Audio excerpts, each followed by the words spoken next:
Hi, this is Adrian Paul, and you're listening to Chris Gordon, Ramblings of a Hellblazer. Because, of course, there can be only one. Good morning, good afternoon, good evening, and good night, listeners, wherever you are in the world right now. This is Ramblings of a Hellblazer with your host, as always, Chris Gordon. Today's guest needs no introduction. He was my hero in the 90s, as well as many of yours, in the Highlander TV series. And he's currently doing a tour called The Sword Experience, where he's bringing his sword skills to us, the people, and teaching us how to use them in a safe environment based on certain aspects of filming. So, to hear more, I shall introduce you now to the phenomenal Adrian Paul. Good morning, everybody. I am delighted to have the pleasure today of the company of Adrian Paul from Highlander and currently The Sword Experience. So, good morning, Adrian. Good morning, good morning, good morning. Good afternoon, depending on what part of the world you're living in, I suppose. Yeah, or good evening, so if you're in the Okay, UK. yeah, exactly. Don't you just love time zones? Yeah. It kind of makes it's difficult when you've got business going on. You've got New York, and then you've got London and Europe. So if you're today, everything's kind of like smaller.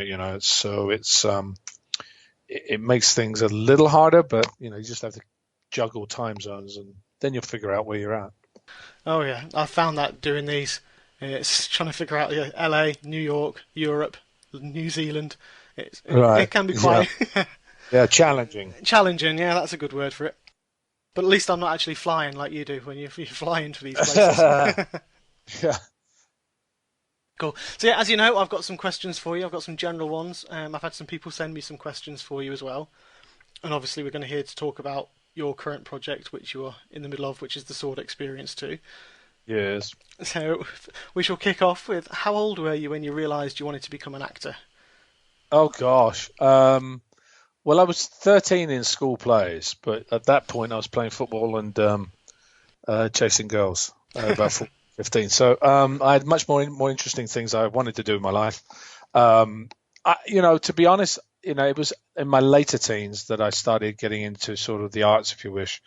And I got on stage. I did some small things here and there, but in reality, it was really only when I got to the States that I really found a passion for it because I guess my mindset changed. As you do, your Hmm. brain changes to some other venue. I mean, football was out for me at that time because I hated the politics of it, but.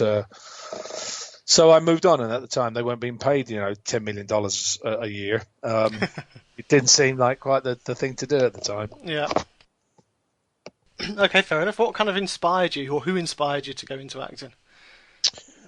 The funny thing was, I used to do choreograph stuff where I do mime and playback and stuff like that. And people said to me, "You're so good on stage, why don't you act?"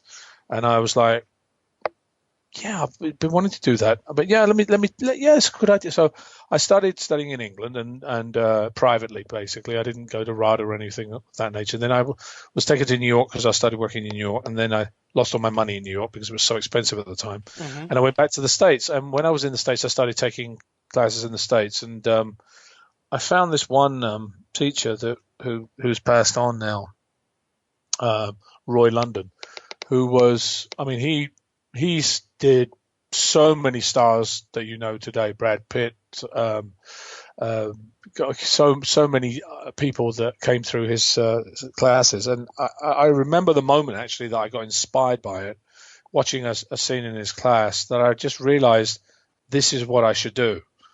It was just one of those moments, and Yeah. I actually can see it now. The two people doing the scene in this small little um, I would say repertory, not even a theatre. It was just a small classroom situation, and I just felt exactly what he was talking about. I knew what these people were doing, and I said, this really excites me, it stuck me in my stomach, and I said, this is what I should be doing. Awesome. Sounds great. It's always good to have that kind of inspiration and sort of motivation to do something like that. Yeah, I mean, I think as a kid sometimes you don't know. I mean, you're not guided towards doing certain things unless you find something that triggers you. And I guess my trigger came a little later in life, but I think those moments really touch some people. Some people follow them from a really young age. They really know when they're 10 years old, that's exactly what they're going to be doing. I was all over the place. I was playing soccer. I wanted to be, a sportsman. I wanted to do travel. I wanted to, and I just didn't know. And I studied, I got good grades, and I worked in a bank when I first left school. And worked as a custom pricing assistant in a pharmaceutical company, and worked as a waiter, and I did all those things that just kept me going. But I just was trying to find what my passion was. That's really cool. That's really nice to sort of hear. I mean, I've got to say as well, from my point of view, I'm age 40, and I started out doing acting in school, loved it, then I gave it up. I've been in IT for 17 years, and now I'm starting to get back into it because I think you say it doesn't matter what age you are. I think you can sort of follow your passions and follow your dreams. It just sometimes takes people a bit longer. The funny thing is, and I tell people this a lot of the time, I say, your dreams never come true. They're like, what do you mean? I said, well, they never come true how you quite envision them when you were a kid. Because if you want to become a fireman, an accountant, an actor, whatever that is, you've got an idea of what that is. But as you go through your life, things happen, and you get choices you've got to make to go to the left or go to the right. That's really simple. And you decide. And so you are who you are through the choices that you made. And you may get to that dream that you had, but it'll be entirely different because you've had different types of choices to make along the way. Well, exactly. I mean, who'd have thought that, for example, might be now sitting talking to Duncan McLeod. All those years ago in school, I would never have dreamed, 20 years on, and here I am, face to face with you, sort of. But yeah, no, you're absolutely right. Dreams, as you sort of go through, your dreams do alter the way you perceive them. So it's how you are who you are, and it's your experiences that bring you to those. Yeah. Yeah. And talking of the word experience, the reason why, how was that for a smooth fill? That was a very good, transitional moment. It was, yeah, perfect. Can you talk to me about the Sword Experience? This is your current project that you are touring with. Yeah, I've got my film company and that's part of my business, and as of course I'm still acting, and but I kind of I have my radio show every week. I have my charity, and it kind of happened by accident in a sense that a lot of people had asked me over the years to do sword videos and do sword demonstrations, etc. And I was never really, I didn't think I had the time to do something of that nature, or that it was the right time to do it. And it just so happened last year that the opportunity came up, and I started doing a couple of these experiences whereby teaching people some of the sword choreography from Highlander. And I thought, well, actually, with the advent of Game of Thrones, and as you mentioned before, Spartacus, and to the Badlands, Star Wars, and all that, they're all very similar, but they what you don't see is what it's like in the movies, and what's the difference between the movie fighting and real fighting. And I thought, wouldn't it be cool to actually take a space where you put people into an atmosphere that is much like a film set, and you teach them choreography, and then you teach them the difference between what would happen in reality and what would happen on a film set, how your angles are when you're doing film or stage work, how you pull the punch, a lot of techniques and stuff, and give them an experience where they're in a really cool spot doing it. So there's a lot of other things to do rather than just go and do this thing, But so it's the experiences I have at the cons are about 2.5 hours, but the ones I travel with are about 4 hours. All right, so cool. 4.5 hours. So they're intensives, if you like. But we are putting them in really interesting spaces. We've got a first one coming up at the Lorimar Winery. We're doing it in a winery, so the gazebo's in amongst the vines and all that stuff. And we're learning a sword fight from one of the early episodes in Line of Fire. Cool. And then, Rite of Passage. And then I've got one in London coming. I've got one in Chicago coming up, and Chicago's going to be a dojo. So we're going to do more some of the dojo fight. It'll be something from that nature because the atmosphere around it is very much that. London, we're looking at a couple of exterior spaces more like palaces. So we might do more of a Renaissance type of sword fight in that. So you're going to get a different feel. And I've got one in Houston. And Houston is going to be, it looks like it'll be something maybe like Star Wars, for instance, where you're in the middle of battling the evil of the galaxy. But because there's so many different people, cosplayers or martial artists, I've had a lot of people through the classes I've done last year just as a test that wanted different things. And, I guess the sword experience was able to sort of allow them to do what they wanted to do, which was either train some more, learn some other things, or find out a little bit more about what it's like to actually film a fight. That sounds really fantastic, especially with the variation of it as well, and teaching it in the different sort of film styles that you can have. Because obviously there must be. I mean, how long have you actually been sword fighting? When did you start that? Well, I'm guessing 25 years now. It's about 25 years that I've been doing it. And the thing is, it's like riding a bicycle. When you train, I trained extensively in swords, in different weapons and stuff. And I got taught by some very good people, and I worked with some very good people. And if you're smart, when you do that, you learn a lot and you retain it for your own knowledge. I worked with Bob Anderson, who was my first real teacher. I had one prior to that, but Bob was really my first teacher. He was the choreographer on the series, but he also did Star Wars, and he did the Highlander movies, and he did Princess Bride. In the First Night. He did so many different things, and I think what the sword experience is what he taught me from the very beginning, which is take a sword fight. Don't put a sword fight into a location, but build a sword fight around a location. So in other words, you experience what the sword fight, you using your environment to create your experience. Yeah. So he was fantastic. And I think he was the first. And then obviously I had a lot of martial arts training with my Sifu Vernon Rieda in a lot of Asian martial arts. And, that sort of changed the way I was fighting in Highlander. I had Korean and Japanese influences. I had a lot of different people I worked with and then there was Peter Diamond, who was another great. He was thousands of fights he choreographed. Another English stuntman who again passed on now, but his was more gruesome and to the point. Game of Thrones fighting. So you're gonna get a different feel as to all the different types of fighting that you can get. And I was really lucky to, get it from some of the best people around. That sounds really, really cool. I'm desperately trying to get my wife to let me come to the June one in London. Well, it looks like we're going to do it. Well, again, we're really sort of. I want to put it somewhere that's easy for people to access, because there are some airports. You can fly into some place like Stansted or Luton for like £25. Oh yeah, from anywhere in the UK. Yeah. From anywhere. So I want to put it somewhere close to that, because I've had a lot of requests from Wales, from Ireland, from Scotland. And if, people are so inclined to hop on a flight for one day, do the flight and hop back on again, and it only costs them £50, then, it's worth it in a sense. So I want to make it accessible to as many people as I can, because after that I'm going to Stuttgart, and I've got a convention I'm doing in Stuttgart, but I'm also doing a sword experience in Stuttgart for the European fans. So same type of thing. I want to, and each one will be different. As I said, there'll be slightly different choreography. Or it'll be in a different location. If the locations are similar, I might do the same choreography for different people. Yep. But I've noticed people get a lot from it, because it's a day out. They have a fun time doing it, learning the sword fight, and it's a real team building type of thing, which is where we're going to be taking it afterwards to companies to actually do team building exercises for what companies do for their vacation times or for their employees.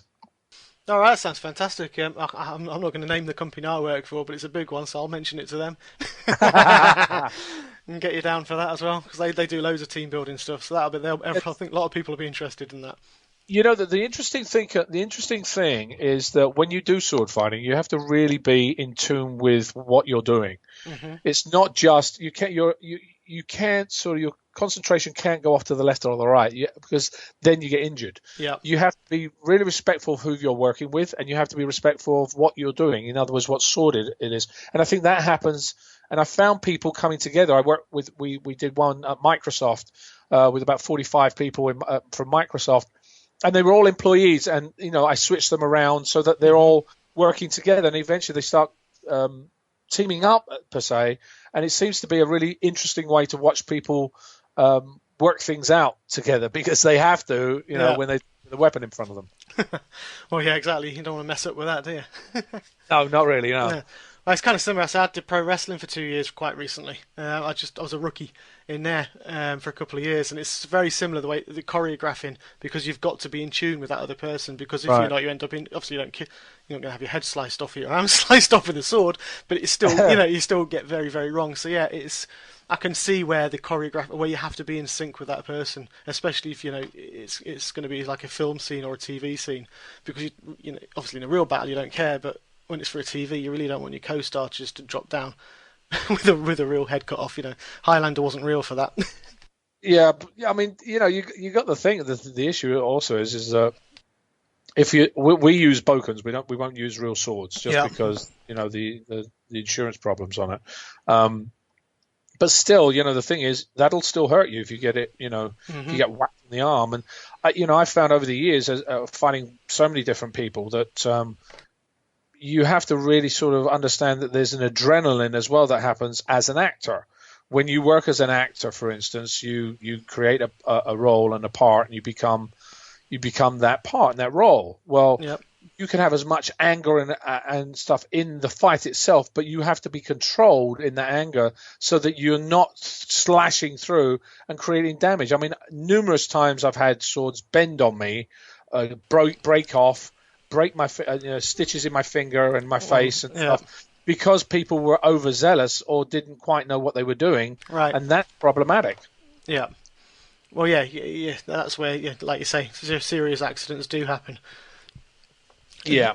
Cool. No, it sounds great. It really does sound fantastic. You're selling it to me anyway, so I'm sure you're selling it to everybody else.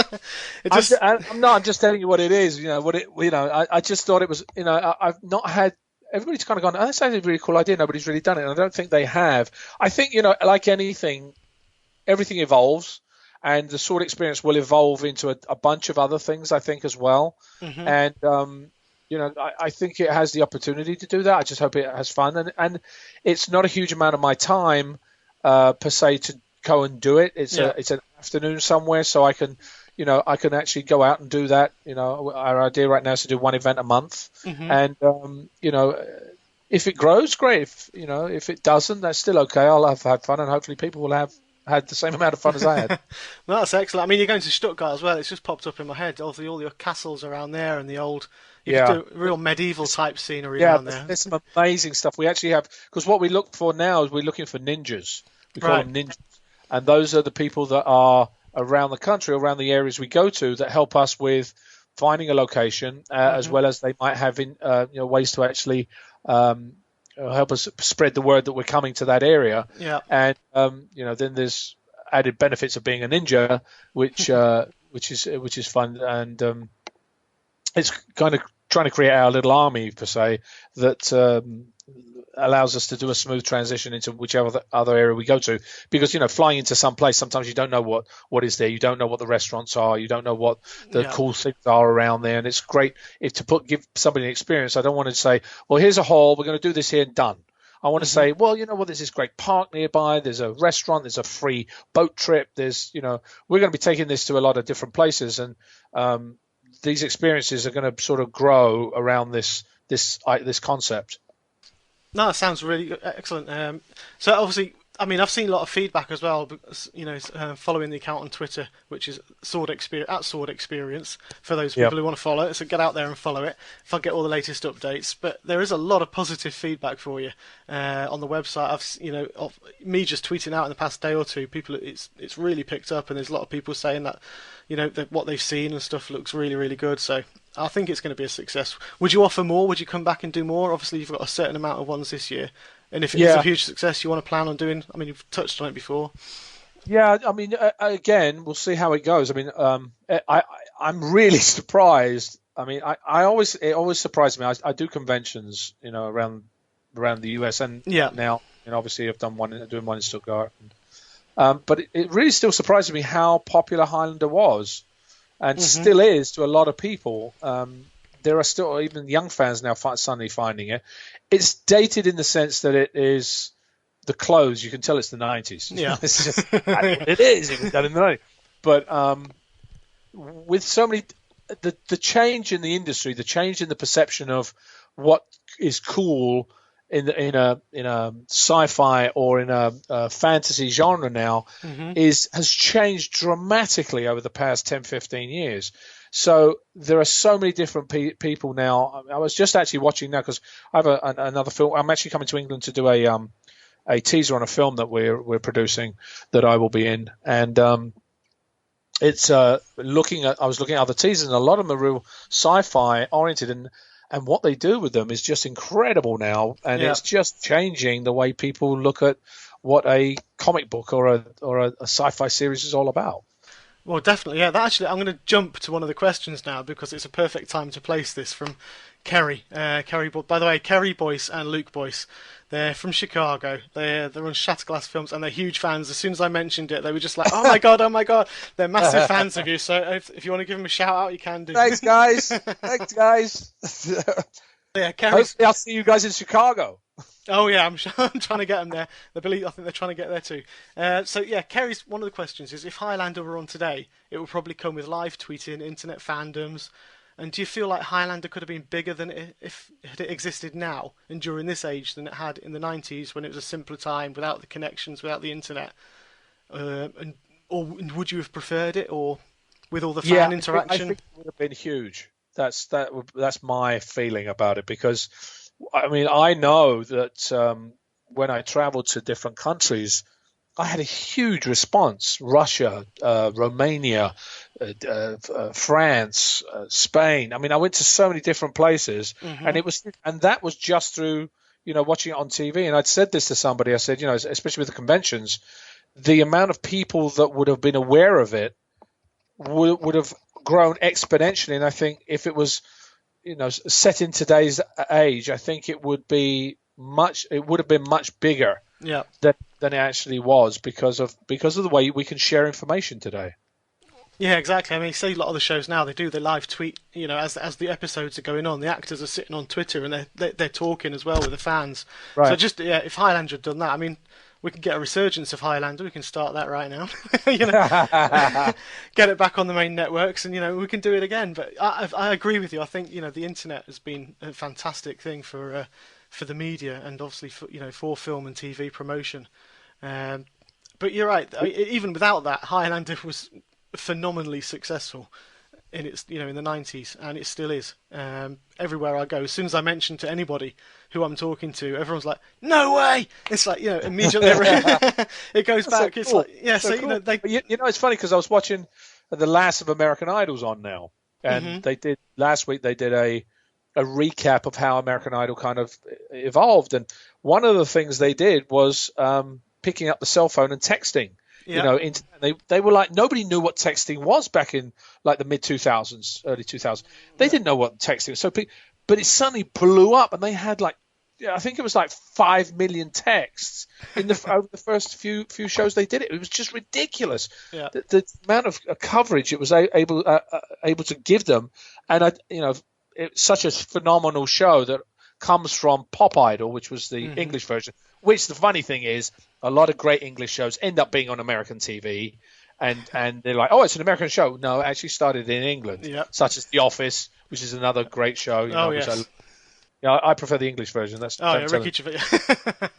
Can't beat Ricky Gervais. As well as An Idiot Abroad. I love that one too. Oh, that's got to be one of the funniest things going, hasn't it?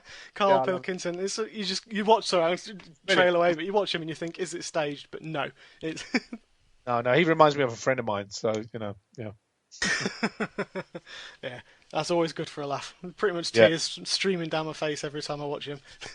Yeah, well, Ricky Gervais and they do put him into situations which I think are hysterical. Oh God, yeah. The lovely one I watched. He was on Train Through Siberia. That's got to be, that was a cracking one. Through China, when he was going through China and bungee jumping, they made him try to bungee jump. I think at least 3 or 4 times. He's just such a brilliant show, that one, anyway. As well as Highlander, anyway, I'm going to say you've also starred in other iconic shows, so you're not just an icon from there. You've been in Dark Shadows, War of the Worlds as well in the 90s. They're pretty big and long-lasting and big sci-fi shows as well. So how does it feel to be in such a mix of decent good? I mean, it's not just those. Obviously, you've had a huge career, but I was just saying that I'm picking these ones out. So how does it feel to be in that sort of in climate and that sort of genre? Well, it's weird because, as I said to you before when I first started, that, I picked up to become an actor. Mm-hmm. And what ends up happening is you become a product, and you are put into certain things that people believe you are able to sell that product. Yeah. And sometimes you then get pigeonholed in that genre because that's what your fans want to see. Mm-hmm. Prime example is Jim Carrey when he did oh gosh, what was the serious one? Beautiful Mind, not beautiful. Monarch of the, was it Monarch of the Moon? Anyway, he did Man in the Moon, wasn't it? Man in the Moon, where he did. No, I've lost it now. But anyway, he went into a serious, and he was really good in it. He was really good. But fans weren't ready. They wanted to see the Jim Carrey that everybody knew. Yeah. And it's hard for actors sometimes because some actors are more they're not just that genre, and but that's what fans want to see them for. They want to see them do that stuff. So it's tough to do that. But yes, you're right. I've done a lot of different things. I did a cool film called The Heavy a few years ago with the director that's working with me, Marcus Warren, and I'll be working with him on another deal right now that we're producing. Mm-hmm. But there's some. I like doing stuff just because the people I work with or the subject matter. I just have fun working. That's fair enough. I say you like get pigeonholed as well because someone who was on the Highlander films was obviously Sean Connery. But as much as I've seen him and as much as I admire him through everything he's done, for me he always sticks out as Bond. So you are right. People will always remember you for a certain role. Yeah. Even Roger Moore. I mean, Roger's done so much exactly. stuff. And yeah. I mean, Roger. I know Roger because I actually happen to be the godfather to his grandson. So wow. There's a little secret for you. His son is a very good dear friend of mine. But Roger too. I mean, you think of Roger Moore as Bond or the Saint. I mean, there's really a couple of things you really remember them for. But his body of work is huge. And I mean, nobody talks about UNICEF, which he's done for many, many years. But it's what you get remembered for. Well, exactly. And Christopher Lee as Dracula when he had a list of 500 plus films. Yeah, well, to be fair, a lot of them were Dracula, but Christopher Lee. I mean, he was fantastic in Lord of the Rings. I actually worked with him. I worked with Christopher on the film The Heavy, which we filmed in England. Right. And God bless him. I mean, he's passed on now, but anybody would tell you Christopher telling you a story would take you about an hour because he would, Christopher would tell you about a story, and you're like, okay, can I get to the point? No, but I loved him. I enjoyed him, but it was again, you're right. He was known as Dracula and that horror stuff. That's what you knew him for. Oh yeah, definitely. I actually spoke to some guys on The Hobbit and Lord of the Rings who filmed with him, and they said the same. They actually flew out, and they just said that they would just sit there for the whole day as he was just churn off these stories and tales. Yeah, I know. He was funny. And casually drop in that cause when I spoke to J.R.R. Tolkien, so he dropped in that he knew him and stuff. It was Yeah, I mean, I'm sure he worked with many, many people during his career. Oh yeah, definitely.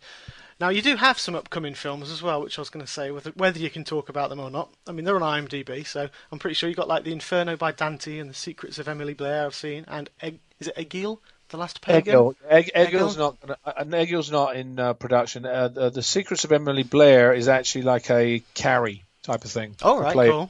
I play a priest. Mm-hmm. See, very different. Yep. But that it's they haven't released it yet. I'm not sure when they're going to release it. So they were supposed to release this year, and then I did another one called. It was supposed to be The Coming Storm, and then this is what happens sometimes when they do these smaller budgets movies. They tend to make them so that they get publicity of some sort. They called it Stormageddon, which is like Armageddon. I think that's how they're calling it now. So that's supposed to be coming out as well. Mm-hmm. So I've got those two coming up, but I spent a lot of time doing my peace fund. I also did Strike Back last year and year before, I think it was. That came out. Series.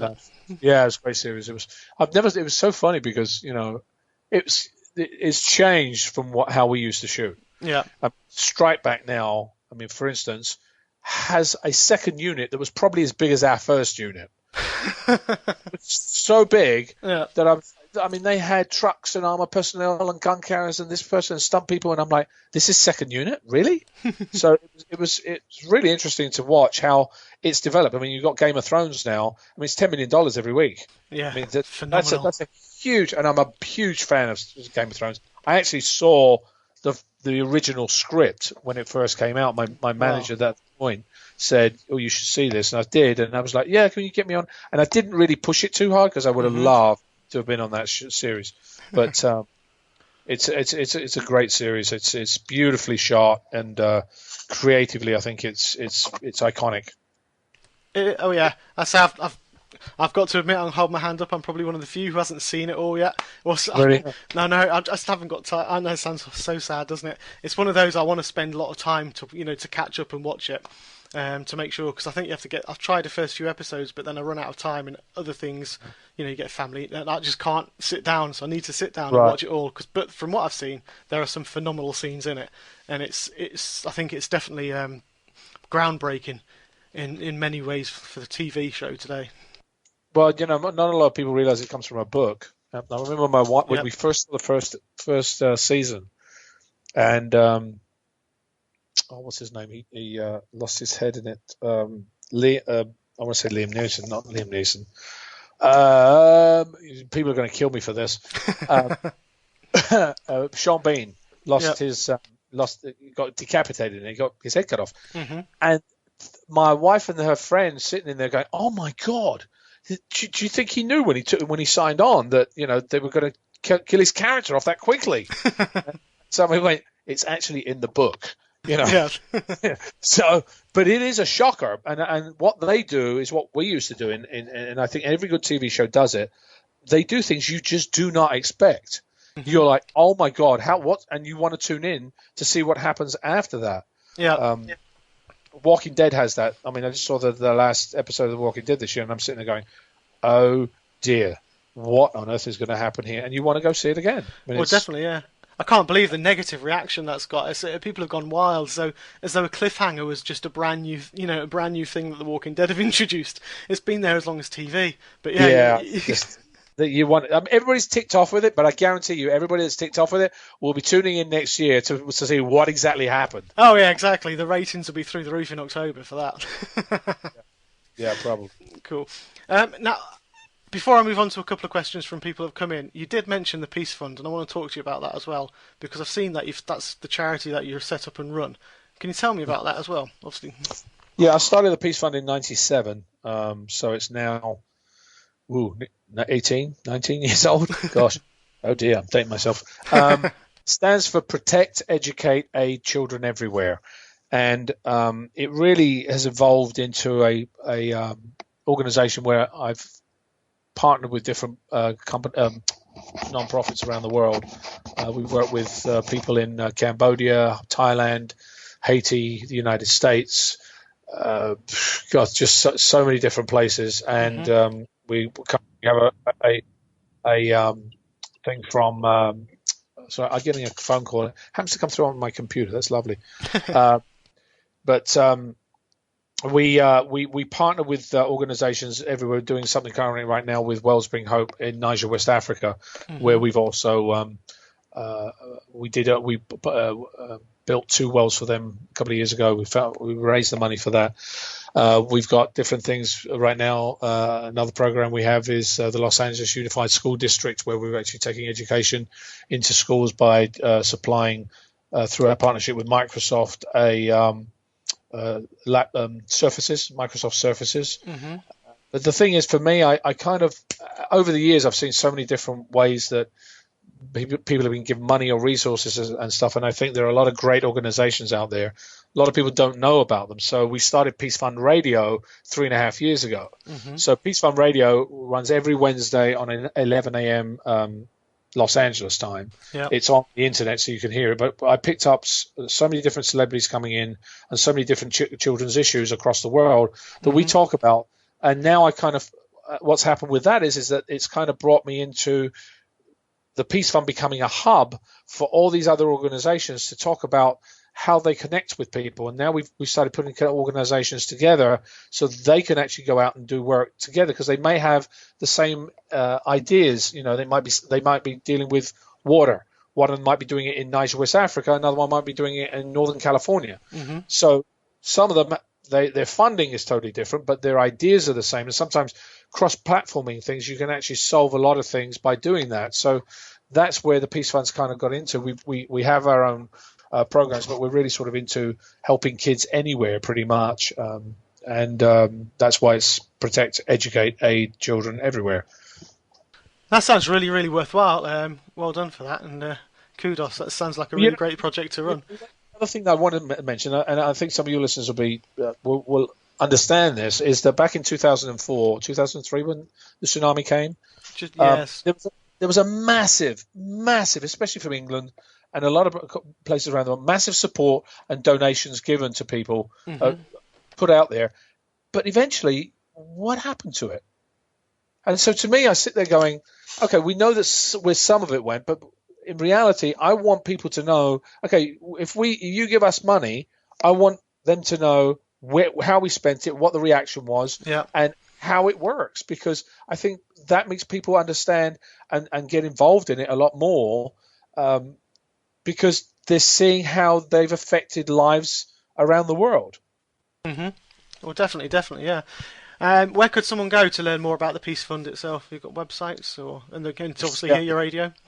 The peacefund.org, O-R-G. We are just about to launch our new site. I keep saying that. I've been saying that for about a year, but we've ran into some difficulties because we've got so much content now that putting all the places around.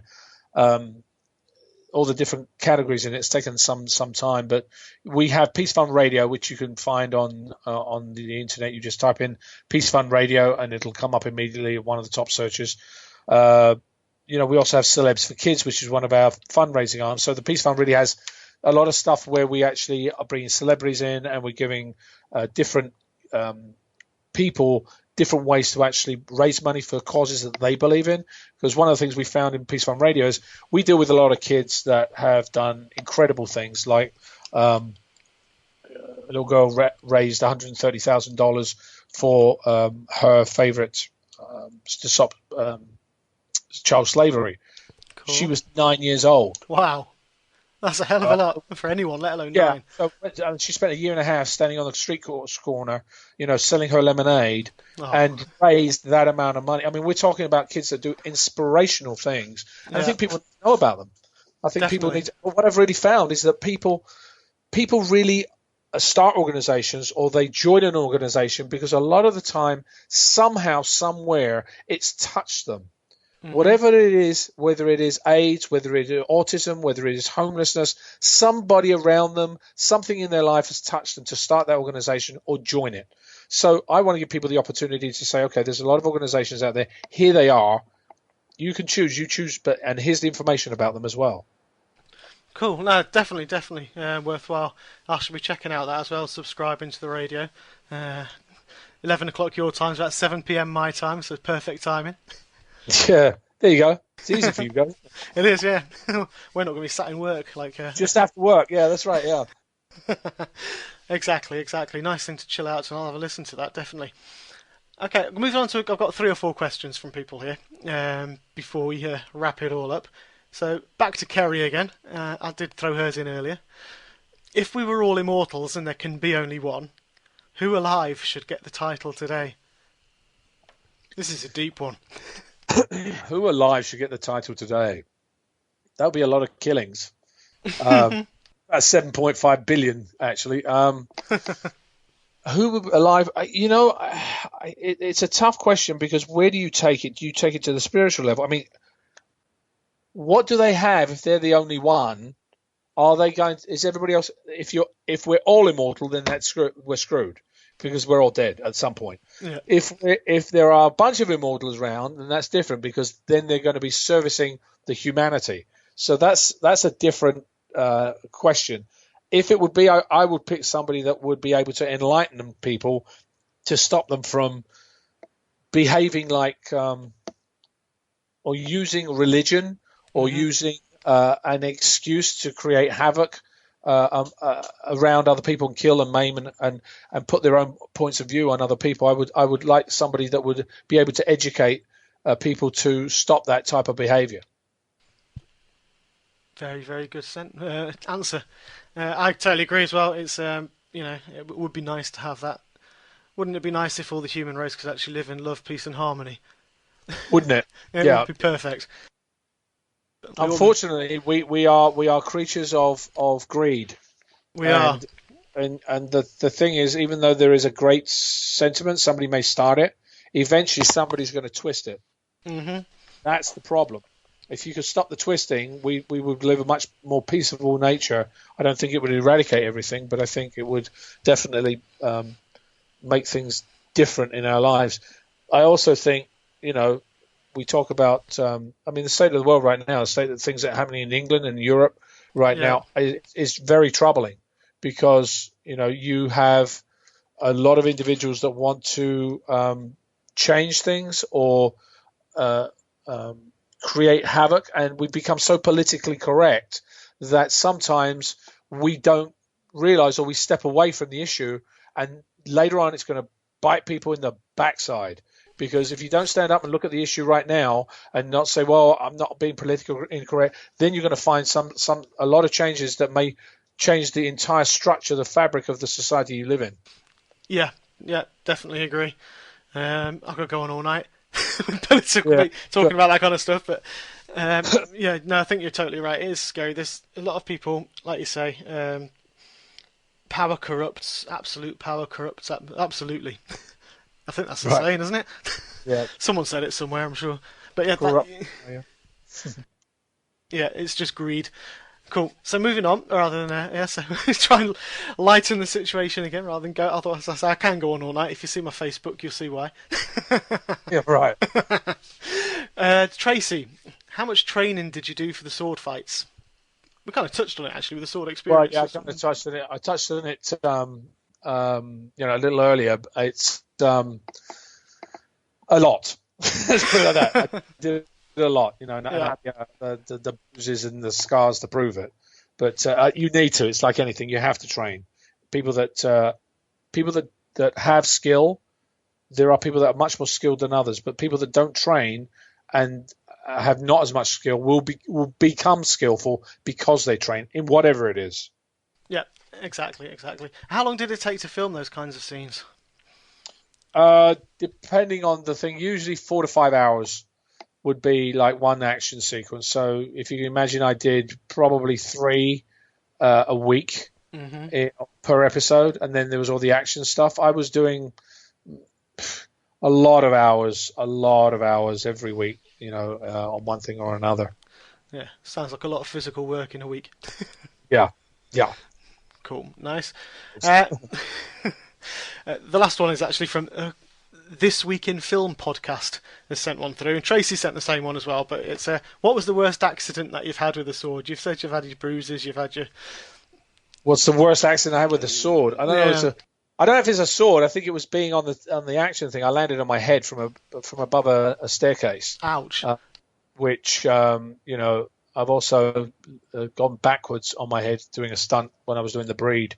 Mm-hmm. So that was. I mean, I've had my finger split open, stitches there. I've had stitches in my eye, across my eye. I've had it in the face.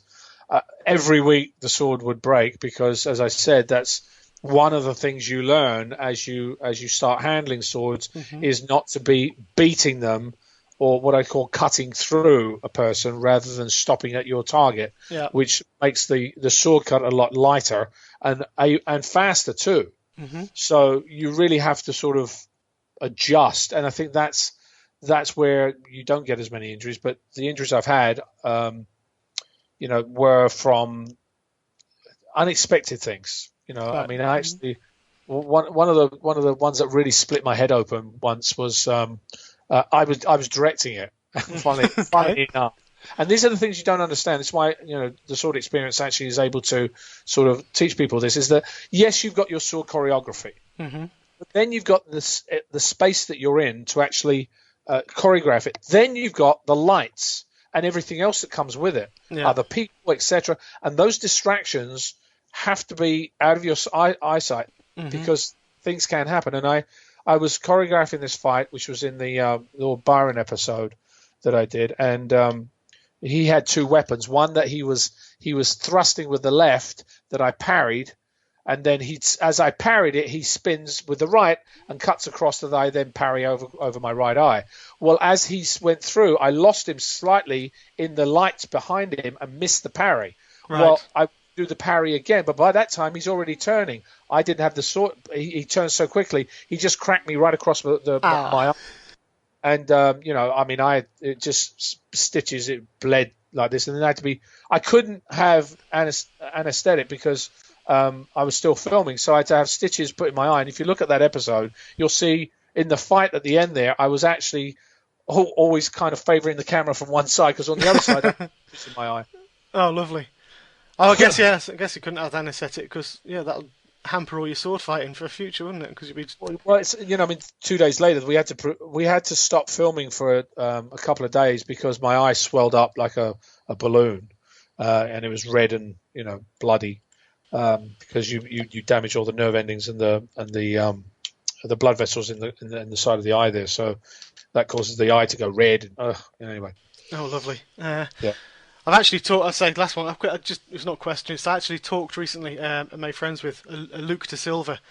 He informed me quite happily that he and his brother tried to kill you off during the Black Tower episode back in '97. If I had a list of people that try to kill me off, I have a lot of money. Quite a bunch of people tried doing that. It's just one of his came when I told him about speaking to you. Goes, oh yeah, that we were in that episode. Awesome. That actually brings me to the end today. Obviously, to your website for Sword Experience. That's www.swordexperience.com. Yeah, you can go to theswordexperience.com or swordexperience.com. It'll still take you to the same place. Cool. And that's we have our, as you said before, we've got our social media stuff that is really taking off now. On Facebook, it's Sword Experience. Anywhere, just Sword Experience or the Sword Experience is it'll come up. The logo's very distinctive. So my personal Facebook page is Adrian Paul, and my Twitter is Adrian Paul 1 on my regular stuff, which is all linked. But you'll find out everything I'm doing. I'm about to announce another show I'm about to do, a little different than what you used to, but it's another way to get in front of the TV cameras again. Awesome, fantastic. Well, thank you very much for your time. Is there one last thing you'd like to say to the audience before I stop recording? Thank you. I guess that's it. Thank you once again, Adrian. That was absolutely fantastic. So as you heard, get yourselves over to www.theswordexperience.com or swordexperience.com or at Sword Experience on Twitter or the same on Facebook to learn more about Adrian's latest venture and where he's touring next and whether you can get yourself on there, because I'm certainly going to try to get to the one in London in June. Thank you all very much for listening. As always, I really appreciate everyone's time, and Adrian, thank you for your time once again. This is Chris Gordon signing out.